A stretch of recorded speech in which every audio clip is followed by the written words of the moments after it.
Good afternoon, everyone. My name is Teodora Kaneva, and I am leading techUK's work on energy, utilities, and transport, which is part of techUK's infrastructure and systems streams. Hello and welcome to our joint event with Arup today, EVs by 2030, how to build the energy and data infrastructure in time. The event today is also part of London Climate Action Week, which is an initiative, which is a week-long series of engagements open to public, creating space for both inside and outside the climate world stakeholders to present London's action on climate change to a global audience. For those of you who are not familiar with techUK, we are a technology trade association which brings together companies, organizations, and government to realize the positive outcomes of what digital technology can achieve. Our network consists of over 800 members, which the majority of which is our SMEs, and we create a network for innovation and collaboration across business, government, and stakeholders. As 2030 is very fast approaching, and this is the deadline for ending the sale of new fossil fuel powered cars, the energy, transport, and technology industries must prepare for this radical switch in terms of physical and digital infrastructure. This commitment is absolutely crucial for us in the transition to net zero, and a key test of the three sectors' abilities to make measurable progress in decarbonisation. Today, we will outline how the physical, energy, and data infrastructure should be adapted to support this transition, and what progress have we made so far, and how to face the work still needed in the future. We will touch upon the network perspective, the future business and commercial models, and the data availability and accessibility necessary to aid this journey. Today's discussion will commence with an introduction to our speakers, a moderated panel discussion, and a Q&A discussion with you, our audience today. This event is not under Chatham House rules. We will be live tweeting the event. Please do join the online discussions using @techUK and @Arup, and hashtag EVs2030, hashtag LCAW 2021. Please note that the conference is being recorded, and recordings will be made available post the event, where we will be sending more information about where to find it. I also would like to say a huge thanks to our partners today from Arup, specifically Tara Walsh and Erin Gill and their technical team for the support. And now, without any further ado, I do want to welcome our speakers, Alex Gluhak, who is the CEO and co-founder of the Urban Data Collective, Russell Fowler, the Transport Decarbonisation Project Manager at National Grid, and Teddy Spasova, Associate Regulatory and EV Economics at Arup. So welcome and thank you so much for being with us today. If you could please introduce yourselves and tell us a little bit about your role and your journey into the topic today. Thank you.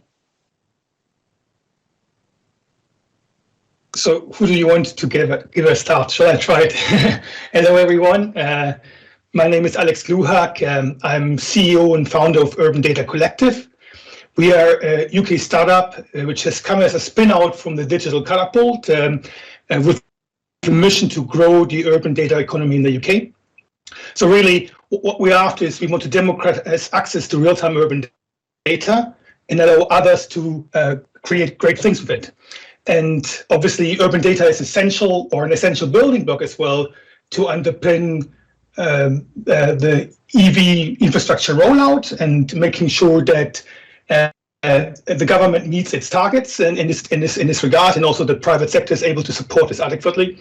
And so we are here to share our experiences in data sharing infrastructures and data sharing agreements and arrangements, and bring insights from this perspective to the topic. Thank you.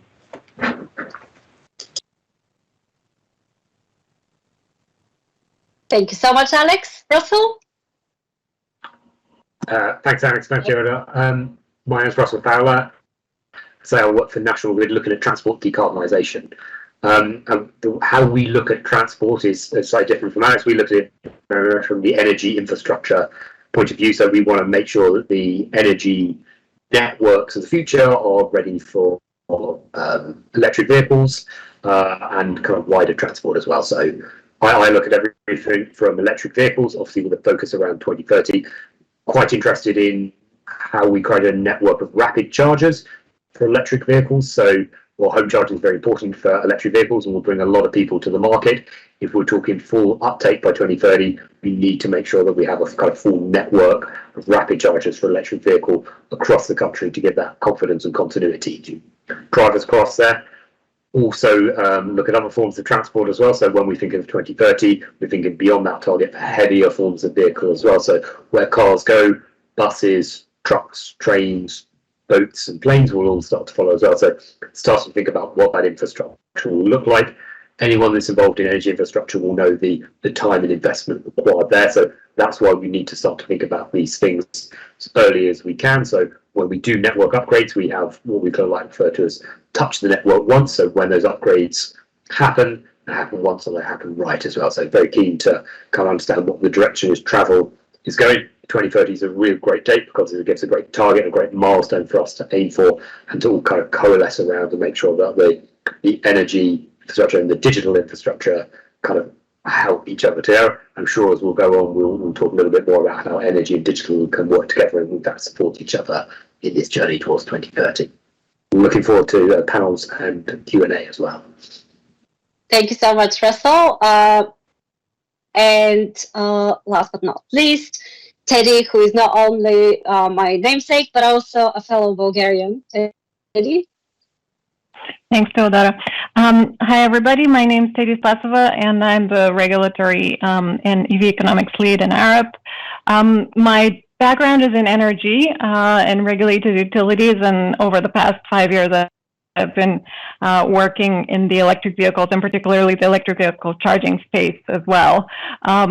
Working with both the private sector and investors to understand what the business models are and how investable and commercially viable these opportunities are, how do you deploy more capital, but also working with the public sector around policy, whether it's central government policy, whether it's local government rollout.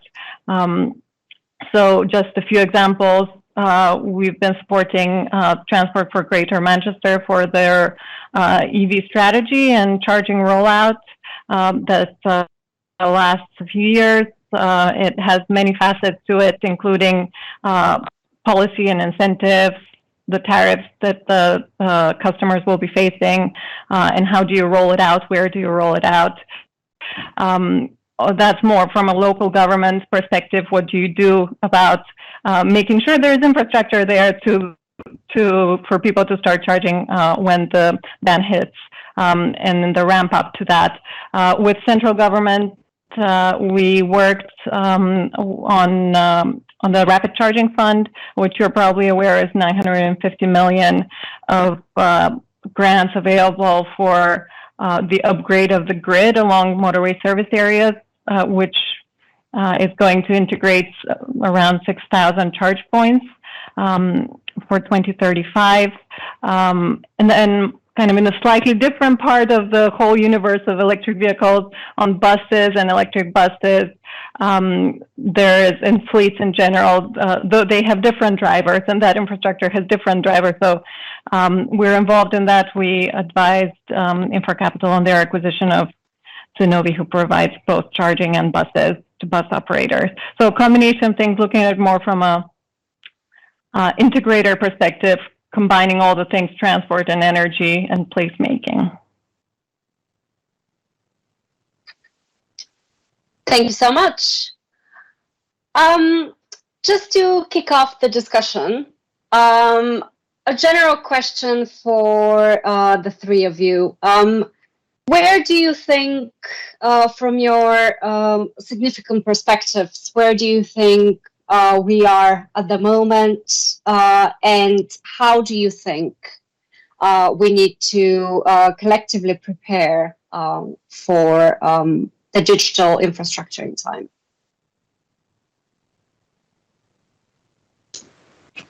Alex? Okay, I can take it, yes. So obviously the focus was more on the digital infrastructure, which is essential, obviously, to enable information flow between different organizations that are part of the ecosystem, and to make sure that the right information is available at the right time to EV vehicle users, fleet operators, and more broader, like the wider ecosystem, which involves obviously the energy providers, the DNOs, and so on, right? So, and I feel we are really at the beginning still. At this stage. So, I mean, there's obviously different data streams, data sets that might be useful for enabling each of those stakeholders to make the right decisions going forward. We can see a little bit of data currently being shared. Let's take an example for the electric vehicle charge point operators, the CPOs. They obviously have data about their network. This is, for instance, data about where are the charge points, or static data or layer information that goes with it. Also, there's data around availability of those charge points and operational status information, and there's also data that goes deeper into, like, individual charging sessions and what sort of like charging profiles are there and so on. And this data is really currently just very sparingly shared. So we've got some consumer-oriented services like, for instance, ZapMap, which has access to some of its data. Some of the map providers like Google Maps and so on pull some of the data from some of the CPOs, but it's still very sort of early stage, and it's mainly direct-to-direct sort of relationships between those data organizations providing this and also those who are using it. And I feel there must be a much more easier way and a much more richer infrastructure that's needed to facilitate a more smoother data exchange. Obviously, the example I just gave is just for electric vehicle charge point data. There's other data that's is obviously useful for all stakeholders, for instance, around more broadly the transportation infrastructure that exists, parking availability that exists, points of interest information data that exists around charge points, environmental data, traffic data, and so on. All these sort of like, data sources are currently quite separate, quite, locked in silos in individual organizations, and they need to somehow more effectively come together and be shared with in a more seamless way between those stakeholders, so value can flow and also value can be created around those. Yeah, and just to add on that, when I think of, so in addition to the digital infrastructure, so how do we prepare in general for this infrastructure on time? The way that I normally think about it is how make sure we prepare the right infrastructure for the right users, because the worst would be if we put in or if we go to an all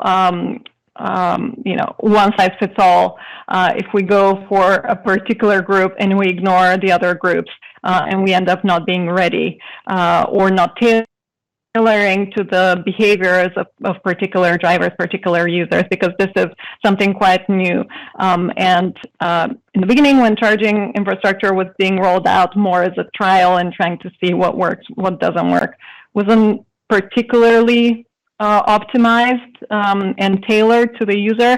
So the way that I normally think about it, let's adapt the infrastructure to the user. We think about it in terms of home charging. Russell mentioned quite a lot of the population will prefer to use that, but not everybody will be able to because they won't have access to off-street parking. So then we get into what is the right combination between that destination charging, which could be anything from your supermarket offering you free charging the way that Tesco does at the moment on certain speeds, to en route charging, which is what a lot of the A-roads and motorways work has been about, and this long distance range anxiety, and also on-street charging. So I think for me, the main thing is there have been different steps already being taken in these different types of users. Some of them are a little bit behind others. We've been seeing the more capital intensive ones lagging a little bit, particularly because of utilization concerns and the high costs associated with them. So I think what we basically need to prepare is making sure we do something about each of those groups, and that there are incentives either for private or public investment or some kind of risk sharing in order to facilitate this, because there's lots of money out there that is looking for a home. I wonder just to there kind of link, kind of agree with Alex and Teddy there, just to kind of link how we see that from an energy perspective, right? In terms of infrastructure, there's obviously investments needed in infrastructure that's right from the home to the local network, right up to the rapid charging networks that Teddy spoke about and the rapid charging front. And the thing to think about that is the lead times that you have in infrastructure as well. So the larger an infrastructure project, the larger the lead time is. So it's really crucial that we have these decisions kind of ahead of time, and you need that infrastructure ahead of need for electric vehicles. If you look at the surveys out there, the two things that come on top of why people are adopting electric vehicle, first one is the upfront cost of the vehicle. Well, it's one of those things, if you just wait a sufficient amount of time, that cost is going to go down. You can see programs to drive down those costs. You can see second-hand markets developing. The second one is about the lack of charging range anxiety. So people want to be able to charge when the vehicle's out, but they always want to have that confidence. They need to be able to see those out there. So you need that infrastructure there for the cars. You cannot have the cars before the charging infrastructure. That doesn't make sense. So that simply won't work as well. So absolutely needs to be there. I'm trying to link it on the digital side as well. So what does that mean from an energy point of view? All these great ideas Alex has been talking about as well, they will actually kind of help the energy system. So when people can smart charge and people can align their charging to when energy is cheap, so that's usually when energy is green as well, if you think about the amount of wind and solar on there as well. So you can optimize when your vehicle charges, actually help the grid. So optimizing the amount of generation, optimizing the amount of grid. So this is why data is so crucial there, to get that in there, to get the systems up so people have that kind of visibility, and there's an education piece on top of that as well. So why should I just charge my car when I get home? Why should I charge it overnight? Why should I charge it when it's windy as well? So all these things really link up and really help the energy system as well. So kind of data and energy are absolutely crucially linked here. Yes, I mean, I want to sort of just expand on some of the data use cases, just really looking at data from an EV charging infrastructure example. So there's obviously the whole sort of segment around better navigation, right? And I think on one side you've got navigation service providers who are interested in it, and obviously they're serving the different EV users and to improve their experience, the charging experience more broadly, right? And then also like on the commercial side as well, the larger fleets, which are more and more being electrified. So like the fleet management service providers as well. And again, for some of them, those who, for instance, don't have charging in a depot, and the vehicles are as well at the home of their employees, it's also important to know what are the charging opportunities for dispatching the right vehicles at the right time to the right place. And so that all requires access to like some static data, but also some real-time data from a chargeable network. And likewise, it's not just a one-way flow, right, to those navigation service providers of flow. It's also the other way around, because, for instance, the chargement operators are also very interested to understand, okay, where is the demand for charge points for specific larger fleets, for instance. If employees take their car home, is there on-street charging available? If not, where do I need to develop that? And that's, again, quite sensitive information, right? That kind of comes from, people's home addresses and so on. But it's crucial as well to unlock, again, for more smarter infrastructure investments on the CPO side. So you can see just in this small example where you can flow both ways if the right data is being shared at the right conditions. And that obviously requires not only the technical underpinning, but also the right sort of data sharing agreement that sort of satisfies the needs, and it also take commercial sensitivities into account, and also in GDPR sensitivities as another example. And Russell, how do you find this point of managing capacity where needed from networks perspective? Yeah, this is a good point. This is often comes up when people are looking to connect to any grid. So I want to say, so obviously we're from national grid, so we're the top level infrastructure, so the motorways, if you like, in the energy system, and then underneath us is the distribution networks as well. I could talk a little bit for them, but I won't want to comment too much on that. Generally, say the networks are kind of work reasonably efficiently as well. So you have high usage of the network, which is really economic and efficient, right? So you're using your assets as much as you can, which can make it more challenging to connect sometimes as well. But it's slightly different in different parts of the network as well. So you have this kind of different topology across the network, if you want, where some parts of the network can take capacity, they can take it relatively quickly, and they can take it relatively cheaply. Other parts of the network, that's going to be more of a challenge, because the nature of that investment is going to need either local investment, or what can happen sometimes is you push that investment up. So you need to get something more locally, and then something needs to happen up a higher voltage level if you want. So that investment, which can look initially kind of modest, can actually be kind of a significant piece of investment there.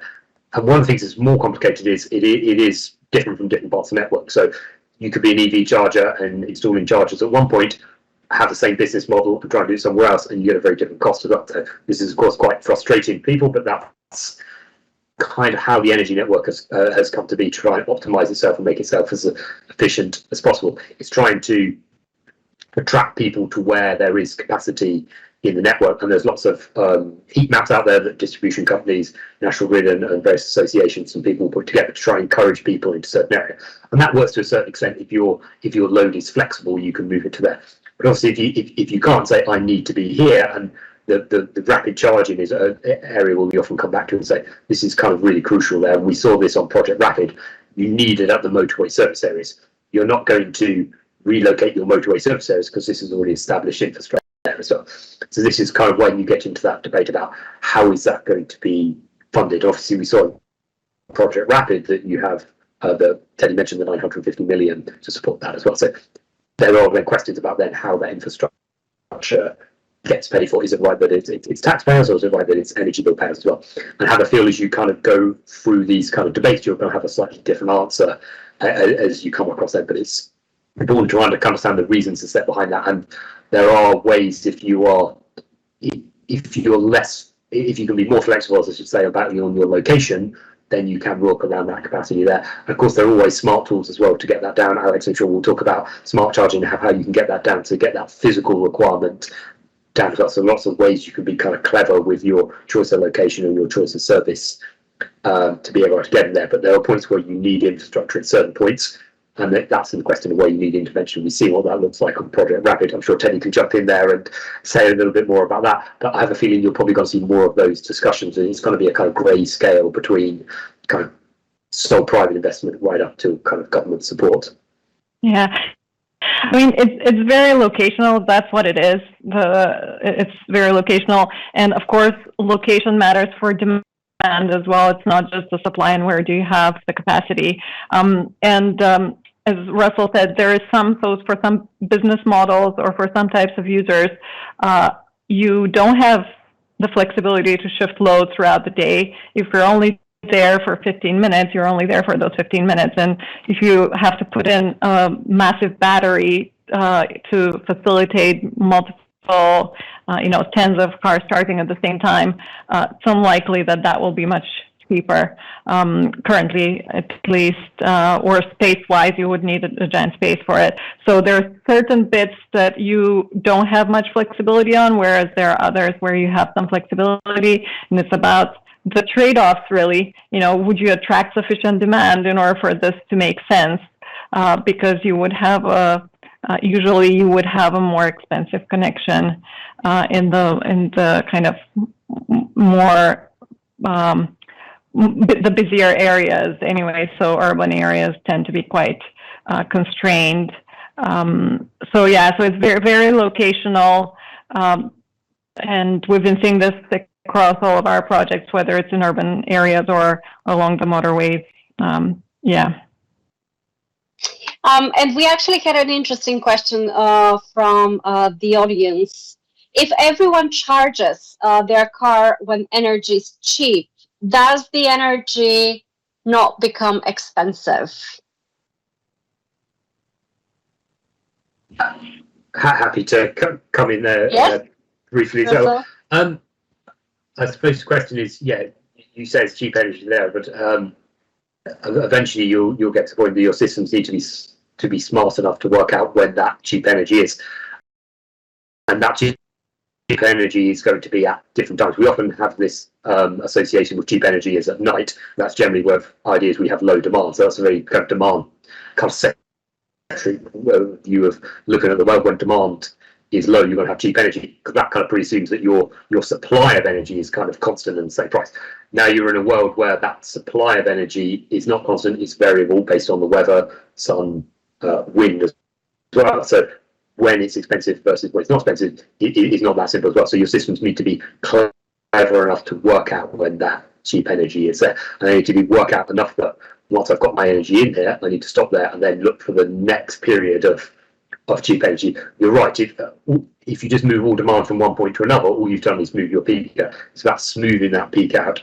The holy grail for anyone operating an energy system is just in continuous flat demand. That's the easiest thing to manage, with continuous flat demand that you can get your supply with as well. So I suppose it's yes, but there are ways around that. And I don't know if Alex wants to jump in on there. I can hear there to go. Yeah, so I guess, as you said, alluded to, I think in the near future it will be more driven by algorithms deciding when charging is most appropriate, and knowing about your preferences, knowing about as well your intentions of travel and past and future, right? So you can drive this in, and it's smart charging that would enable that, right? And I think I'm not quite sure if that model will be then just a price-driven model, but it will be rather, a model where you obviously are optimizing with respect to different system constraints. One being availability of energy, and the demand more generally, your own sort of like preferences and choices, and I think we will see quite novel as well. Incentivization mechanisms being introduced that sort of accumulate all of that, right? And your battery is a storage, and if you act as a storage, what you can get for it back in return, and so on. So yeah, it will be something that sort of factors all this into account. Yeah, and I think one thing not to forget is time of use tariffs, because right now there isn't that much. If you're a home user, you don't have that much flexibility. If you're commercial, you do have more. But currently there isn't really that much. There isn't such a strong incentive around that, simply because of the way tariffs are structured, the different parts of the make up the energy bill. So. And there are reforms happening in that space as well. That's, I think, the main idea, to make sure that it doesn't there is an optimization across the system of the different users clocking it at the same time, or at whatever times they decide to clock in.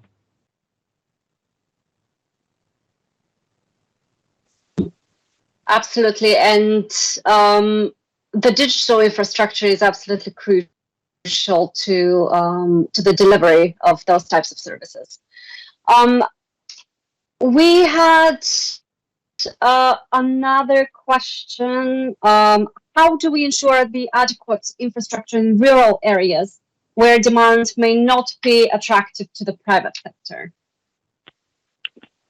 I can pick this up. So, very good question.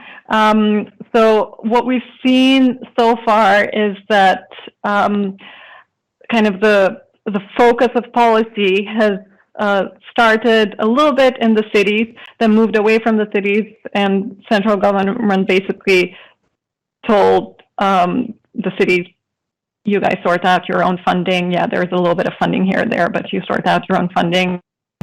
Attract private investment and so on and so forth. Then there was a focus in on recharging, what we've been talking about, which is the longer distances, and making sure that is not really a barrier for people. And the next step will be rural. We did think about that in our project with government. We did think about that, and one of the next steps that everybody's asking about is what happens to rural charging, because what really happens there, you have really low utilization for expensive assets, and it's not that commercially viable, is not that attractive. So what I personally think, this is my view, what I think would happen there is that there will have to be more kind of government support there and more ownership of risk from government for Do you these mean areas. Government investment support? Yeah. In terms of monetary, yeah. Yeah, I think both monetary, also maybe sometimes, because I think that one of the issues in cities is the utilization. At some point, utilization will come, but how early will it come? Whereas I think in the rural areas, it's not that much of a question. It's more about utilization will probably always be lower. And it's more spread out, so you would want to have coverage, but you will ultimately have lower. It can't reach the same utilization that you do in a city. So so I do think it's more about kind of investment support from government on that, because I think one of the other things is just making sure that there is access for everybody, rather than just picking the most profitable areas, which we know there will be funding flooding into from the private sector. So yeah, I think that's what's going to happen with the rural charging. Russell, any thoughts? Yeah. Very, very briefly before I hand up. Sorry, Alex. Very briefly. Yeah, I agree with Jay said. It's the same reason. So energy infrastructure is less density in rural areas because there's less people, there's less demand for it. So that's the reason why I see it for. I agree with the idea that there's probably got to be some kind of support, and we can have lots of debate and discussion about what that support should look like and who that should come from. I would say in some rural areas, by kind of quirks of energy infrastructure, you do see energy infrastructure sometimes cuts across rural areas. And this is often because infrastructure tends not to really want to go close to populated areas. So you think things like substations, like headlines, they do tend to be in rural areas. So there are some areas where you may have kind of rural areas that are kind of perfect for EV infrastructure. So it is not that the infrastructure is expensive to get there, it's just it's really low utilization. So it would be a perfect site if you were looking from an energy point of view there. So then there's opportunity, maybe not for every single site as well. Could there be places where you create new sites close to energy infrastructure, which become your kind of charging hubs, your petrol stations, if you like, of the 21st century, where people go deliberately to charge their vehicles and go back, making use of that cheap infrastructure. But you'll always got to get this from any kind of connections as well. If it's rural, if it's part of the network where it's low utilization, you're going to always come into a problem, and you're going to always have a discussion about who's going to have to pay for that as well. I think that discussion's probably got to run. I'm sorry, Alex, I'll hand over to you now. That's fine. Yeah. I think both. I mean, just to add to both points is super valid.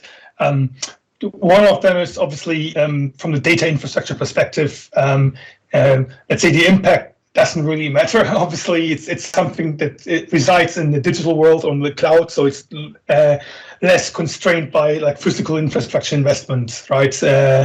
But also maybe just to add another perspective, rural doesn't necessarily mean that there is a lower demand. So if you now thinking of like, all the holidays in the UK over summer, like there are plenty of rural spots where you have tourism or mass tourism, which is sort of increasing as well here within the UK. So there are rural areas as well who actually, where we see there is demand for EV and which would sort of benefit and where naturally investments will flow in. Yeah, so just a little side comment here. Thanks so much, Alex. Another question from the audience. Will semiconductor shortages harm short-term EV and infrastructure rollouts? Do we have any thoughts on that question at all? We haven't come across it that just yet, but I think there is a bit of a lag because I know that it's affecting other industries, kind of the bigger industries. I don't think that EV charging is yet such a big component of the global market for this. So yeah, we haven't seen anything immediately, but it could have minor impacts. Don't know, Russell, if you have a view on from the grid perspective.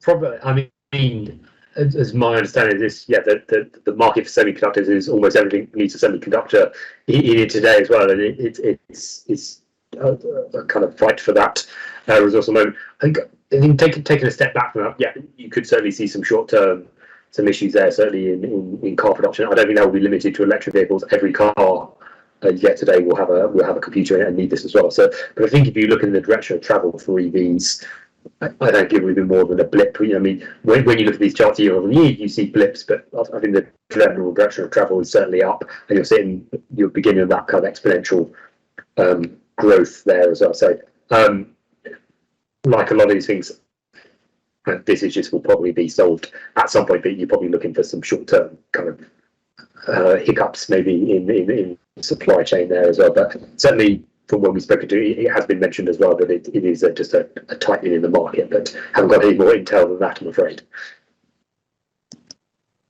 Now let's switch a little bit to talk, maybe just to touch upon a little bit on incentives and government intervention. We had a question from Susanna Baker.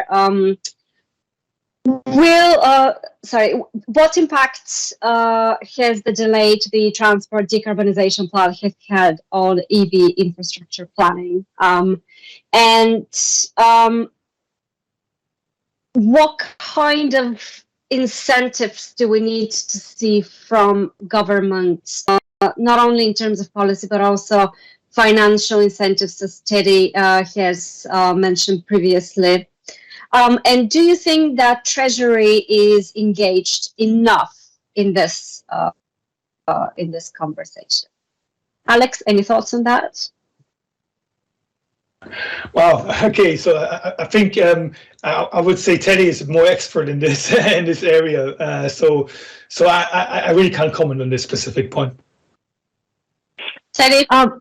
Yeah, I'm happy to pick it up. So in terms of incentives, what I would say would be really, because I think essentially where we are now is there has been some public funding into this, whether it's from local authority budgets or from central budgets, in various kinds of grant incentives and so on and so forth. Those have been working okay to a certain degree, but eventually the size of that compared to the amount of investment that's needed in the sector is quite small. So what you essentially need to do is you need to attract private investment, right? That's the goal. And for me, the silver bullet of incentives would be some kind of risk sharing around the demand and the utilization. That for me is something that has not really been implemented in many places so far. There is the SIF fund, which I think a lot of people are aware of, which I was kind of hoping that it would do this, but it didn't a few years ago. So it has the same requirements. Government has the same requirements as the private sector on that, but not providing really any guarantees, or kind of taking early risk on demand and then shifting it or pricing out. But then there are some other more recent models that have started to do some of that. So there's some risk sharing essentially considered for the rapid charging fund, some risk sharing, for example, in some of the rollout in Manchester. So for me, that is the key thing. So incentivize essentially the utilization risk reduction, and anything that can reduce that will incentivize investment quite a lot. The second point was, what was it? Is government doing enough? Or is Treasury focused on this enough? So I think Treasury is focused, but it's focused on particular segments of the market. I do believe there is still work to be done, and still incentives to be put in place. Like we mentioned, rural is one area, but also urban, because quite a lot of this charging will be happening in urban areas, and there is not a lot of central government policy associated with that at the moment, compared to the amount that's going on in other areas. So yeah, I think there's still work to do. Just a quick one, I think the other one was on the transport decarbonisation plan. So yeah, obviously it's been delayed. It's obviously disappointing when these things get delayed. On the other hand, it's a really ambitious document if you look in a full plan across all of transport as well. I mean, we're talking about EVs today, but if you consider the full spectrum of transport, it's right that has the attention to make sure it's got the ambition on there as well. I suppose what's the impact of these things? A lot of people kind of wait for these things as well, so you do risk a slight kind of vacuum being formed, and then people will kind of come in with there as well. There's lots of things that we're kind of expecting kind of around strategies, the kind of more general EV strategy as well, that kind of be linked in and around this as well. Things around moving out this, look at heavy goods vehicles as well. When would you have a comparable date for 2030 for heavy goods vehicles as well? So these are attached to them. So we see when you get a date, you get that coalescence, and then you get the developing the milestones to get to it. So it's very powerful having that as well. So hopefully it shouldn't be much longer as well, but it's one of the things people are now waiting for as well. And when you wait for anything, you get to a little bit of treading water almost as well. So hopefully it's only a short delay just to tweak it and make sure the ambition is right in it as well. So it'll be good to see when it comes out, because it will create a lot of debate and discussion, which is only good. Just wanted to add one point that popped into my head hearing both of you. I think obviously we've discussed a lot about the sort of government interventions in terms of funding and to progress the entire area. But I think what we're realizing is that although sort of innovation funding is available and it's coming our way already in terms of UK businesses, there's more that needs to change to ensure that the right digital infrastructure is in place, and it's mainly around a mindset shift that needs to happen across the industry that incentivizes more organizations to open up some of their data in a to other organizations in a safe way. And so we're speaking with quite a few CPOs, and their priority, for instance, is getting charge points, getting customers sign up, but data sharing is another element. So it's not really considered for them a priority, and some of them are a bit more progressively thinking, but still, for them it's more risk than actually value that could come from it. And I think anything that could sort of help in sort of balancing a bit more the sort of perceived risks with sort of like benefits as well around this data sharing element. I think it's crucial to enable the right digital infrastructure, and it could be also the right legislation, or at least putting everyone on the same level of exposure, right? But yeah, it's something that I think requires a bit more work. And we had a question from the audience, which Alex, you will be perfectly situated to answer. So how is data structured, stored, and retrieved? And the data should allow for smart distribution of energy. And what's the strategy to ensure the data is functioning in the right speed and in a smart manner? As well as how is the cybersecurity element being tackled to ensure that the system is cyber secure? Yeah, I think they're all good questions. I think, obviously, I think for different data sharing use cases, the nature of data is something different. So the previous example that I mentioned, it might be like access to some static data or some real-time status data from different parts of the network. This is one part, and it requires more real-time data handling. So you have like live APIs that you need to manage and share effectively. And there are standards emerging, obviously, in the space that are being adopted. For instance, if it's electric vehicle charge point data, more common interface is called OCPI. So it's like a protocol that handles then access to charge point data and events and sessions and so on. So we see currently there is still heterogeneous implementations. So there's quite something needs to be done to harmonize that. Obviously, the data really looks the same across all these interfaces and APIs. That's something happening. And just on the data structure side, there's also other demands. So, for instance, when we work with some DNOs, they are more interested in historic data, right? Or some of the local authorities are interested in historic data. So about, for instance, utilization of charge points or very fine-grained session data happening at the charge points. And here it's mainly more file-based access, right?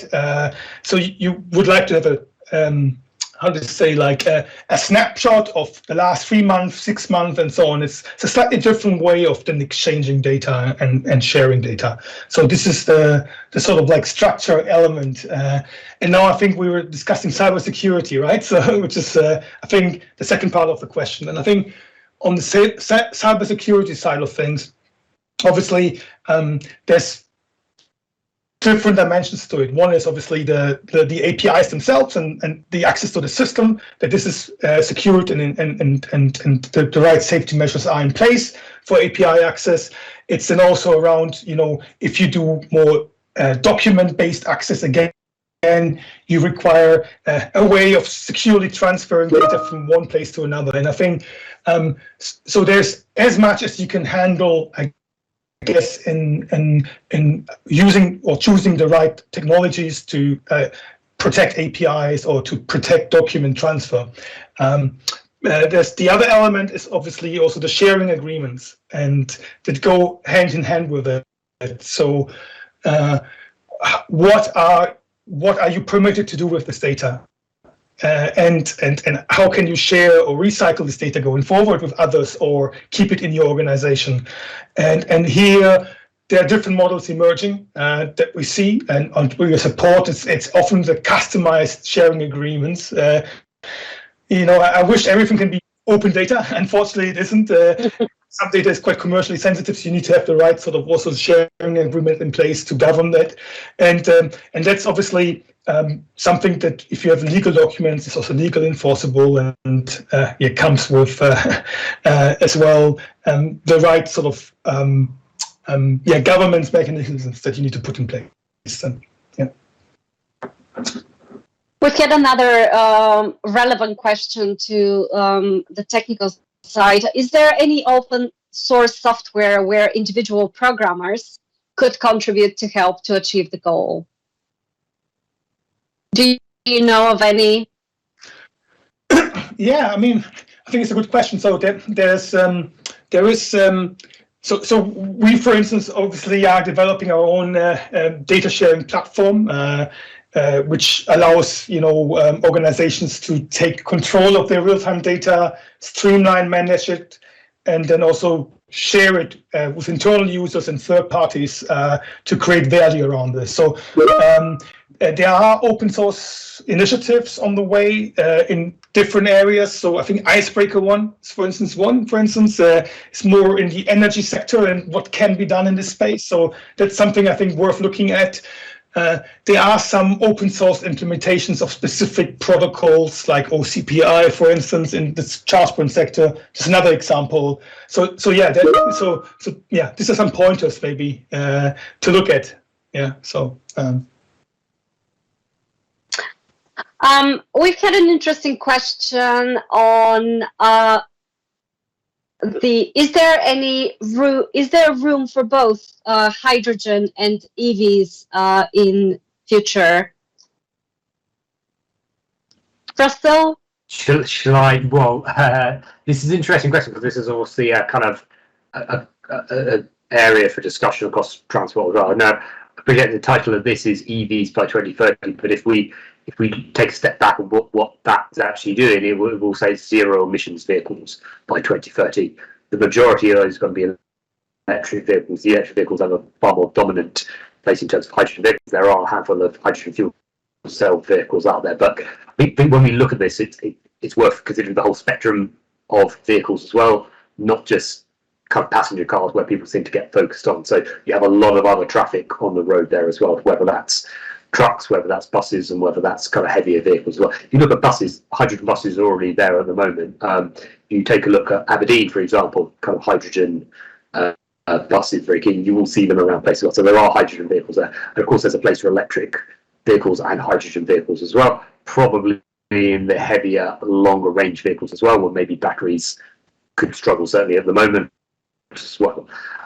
It's always worth saying that when people understand electricity, they plug in their electric vehicle, charge it. When you're thinking of hydrogen, you say, well, where is that hydrogen coming from as well? Of course, there's the hydrogen infrastructure that needs to go on, and we could repeat this entire discussion talking about hydrogen vehicles and are we ready for them as well. So most hydrogen needs to be produced from electricity, so it's electrolysis, so you need it to be very clean to put in a fuel cell as well. So you do still have the same infrastructure question, so you need energy infrastructure, electricity infrastructure to be able to support that as well. And of course, as you're producing that, you need to be able to do that to support the grid as well. So Alex, that's software. So if I'm creating green hydrogen as well, I need to do that when a time when the energy is really cheap as well. So what I've done is just picked up that problem we have with charging. I've just moved it a kind of step further back on the infrastructure about how we get there as well. So absolutely, there is room for hydrogen vehicles as well, but you would still be having the same discussions there, which is always an interesting perspective there. But there are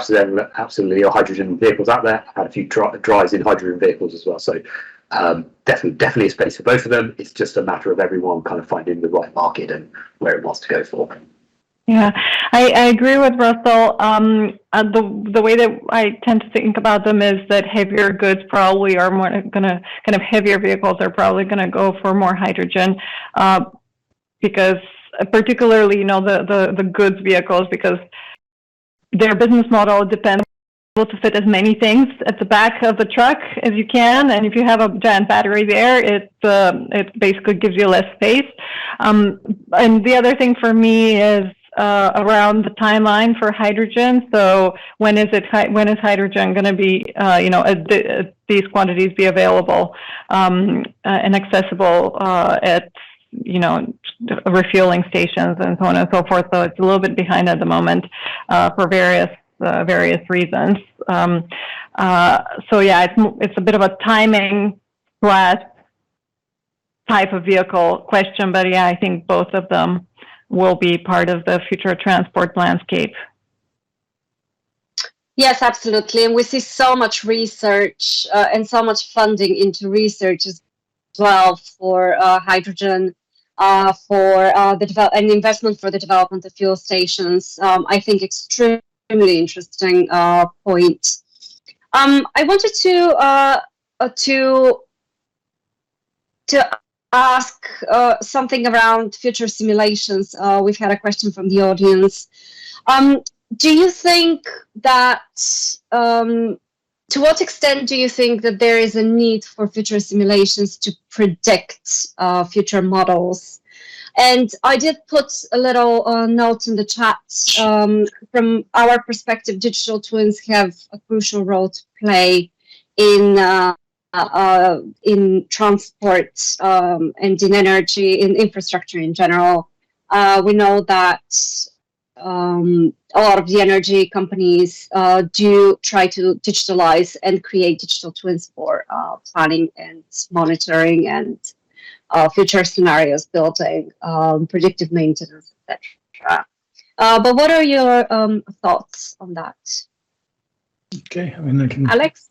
Yeah, it's data center question, so I start. So in essence, I guess you can think of the whole thing as a bit of a pyramid, right? Where at the bottom layer, you've got maybe an easy set of data sets you can work with now, which are more structural. So, the static data, infrastructure endpoints, what's there, and so on. And then you go up the level, and look more at more like real-time data, demand data, which you can utilize for more operational things, not just for planning things, but more operational things and how to optimize your current performance and so on. And I think then the next layer on top, adding like, obviously some prediction or AI or digital twin models, you can then look also at the forecasting element and obviously better manage emerging demand and better direct to certain things, and it gives you definitely more like flexibility, but that's sort of a bit more medium-term vision we're heading. And I can see definitely like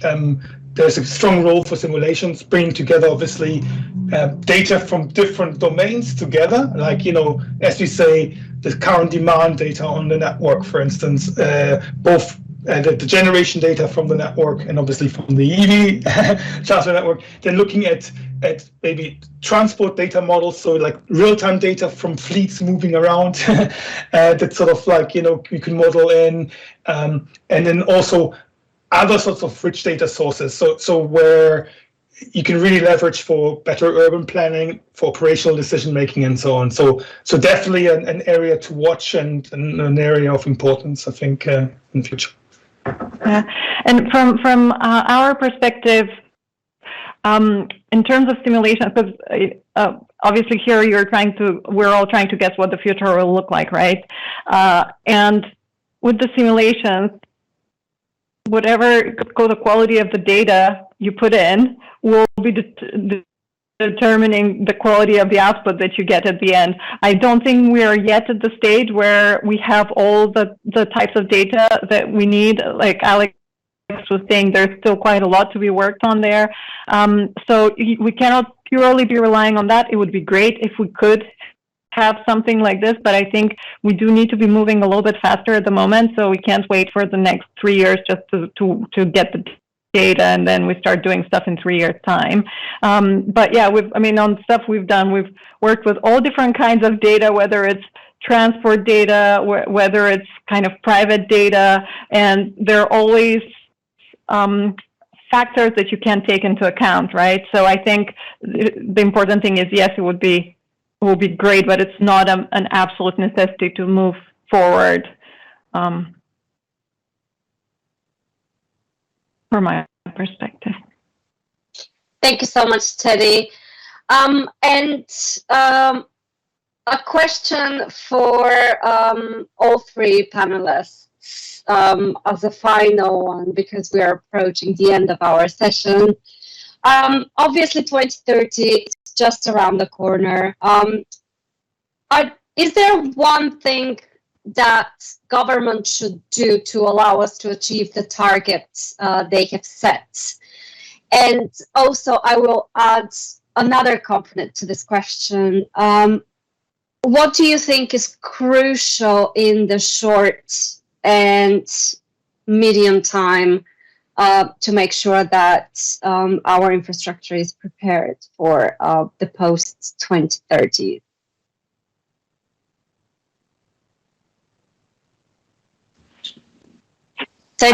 I'll go first. There are two things for me. One is figure out a way to share the risk, the demand risk, and the one is land So provide some kind of support around land, because this is currently quite a significant issue.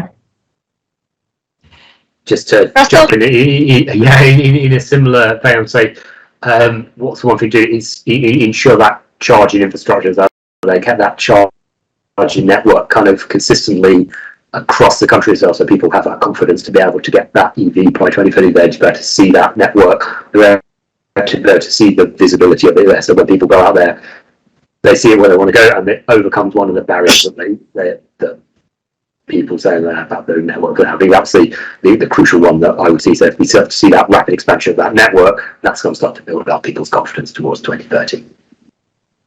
Yeah. So my point is maybe just picking on Teddy's former point, where she said she struggled to often get the right data to make the right, basically also modeling decisions and so on. I think it might be a very easy win to get actually data out of existing systems locked up currently. So incentivizing a way of data sharing and for government to sort of like be behind it, but also not only mandate it, but also enable some value flow back so that this can happen. I think that's important, and because I'm really also with Russell, building physical infrastructure is important, but it takes time. Digital infrastructure can go faster, and we shouldn't miss the trick. Yeah. Well, thank you all so much. We are at the end of the session. I would like to thank our audience for joining us today. And we will follow up when all the materials are available. Thank you to our speakers today. You have been absolutely amazing. And again, thank you so much for Arup and their technical team for the collaborative efforts. I would like to wish everybody a very good evening today, and hopefully we will reconvene at another opportunity soon. Thank you all so much. Thank you. Thank you, everyone. Thank you. Bye.